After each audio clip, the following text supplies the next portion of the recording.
this question, we have three identical thin rods, each of mass m and length l, are joined to form an equilateral triangular frame. Okay, so we have equilateral triangle. Okay, the moment of inertia of the frame about an axis parallel to its one side. Let's say this is the side and parallel to its one side and passing through opposite vertex, means this vertex is the opposite of this. So let's say this is our axis. This is our axis. Okay, what is the moment of inertia? How will you find this? Let's say this is L, L, L. I will draw one more perpendicular. This is 30 degree. This is also 30 degree because this angle is then 60 degree.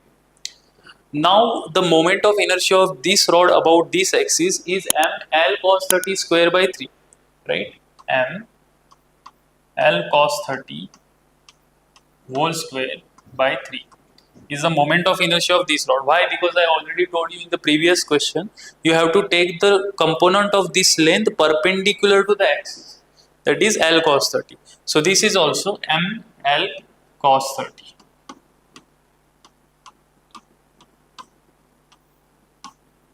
Okay, M L cos 30 square by 3 because of two rods are there.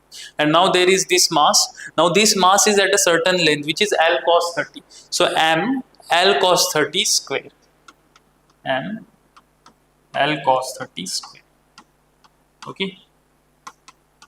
So why we take M into L cos 30? Because all the masses are at the same distance, L cos 30. So now if we add this, we will get L cos 30 square. Now cos 30 is root 3 by 2. So this will become 3L square by 4. So this is basically L square by 4. Because 3 will get cancelled. So M L square by 4 plus M L square by 4 plus 3 M L square by 4. So this will become 5 ml square by 4. Okay, so the correct option is 2 5 ml square by 4.